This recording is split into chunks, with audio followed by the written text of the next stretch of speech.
Hello mindenkinek! Végre itt az új receptem. Ez Kápia paprikán alapul. Itt van a legkisebb séf emlevzése.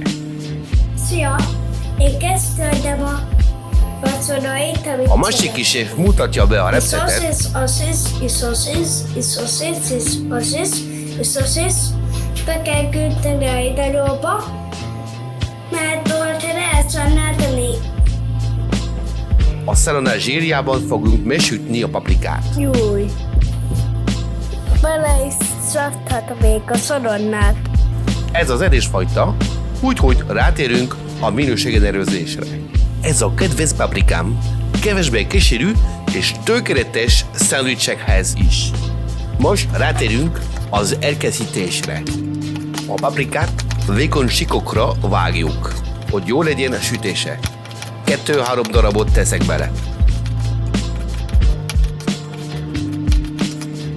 Füstölt szalonnát használok, mert ez ízletesebb.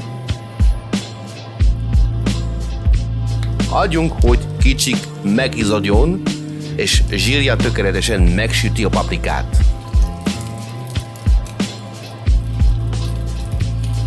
Ez olasz recept életett meg, amit nagyon tetszik, egy magyar változatában készítem egyéb hozzávalókkal.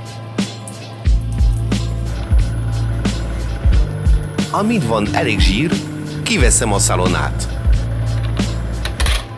Most megsütöm a paprikát, jó laposan kell megpirítani. Most feldarabolom a 2 gerez fokhagymát, a sütés közepén teszem bele, hogy ne égjen meg. Már próbáltam hagymát is tenni ebben a receptbe, de az eredmény nem tetszett. Itt is van, fel is vágtuk. Most összekeverjük a paprikával. Jól megsütjük, de nem hagyjuk megégni.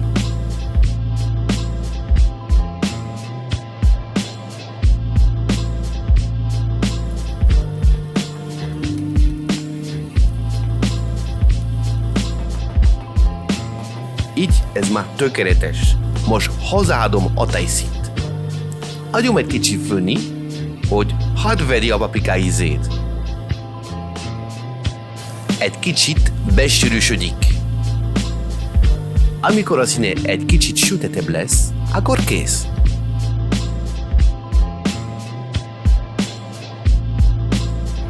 Most jön a turmixolás.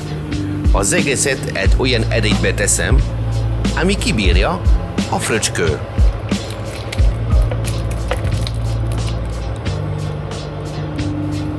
Benne van, már csak a turmixolás van hátra. De előtte adok hozzá egy jó adag parmezánt.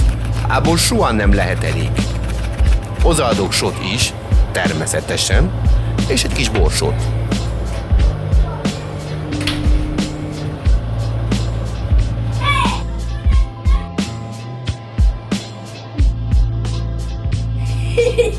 Túlmixoljuk, amíg az állaga egyenletes nem lesz.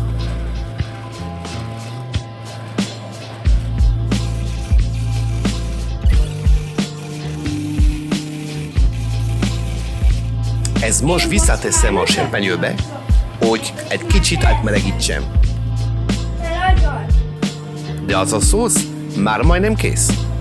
Így most megfőzöm a tésztát. Penne rigátét varasztottam, mert a szósz bemegy a tészta csöveibe is.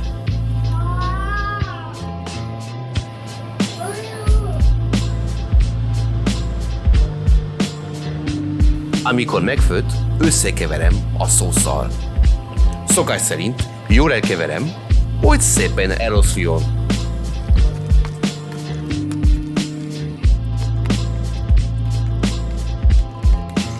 Meghallgatjuk a séf tanácsát. Hozzáadok egy kis díszítést, az utolsó bazilikom leveimet, és egy kis petrezselymet, hogy meglegyenek az olasz és a magyar zászlószínei. Azt lehet a ebédre. Akkor a tésztát egészsük le. Jöhet a kóstolás, és várjunk a séf veleményét. Elfogadva!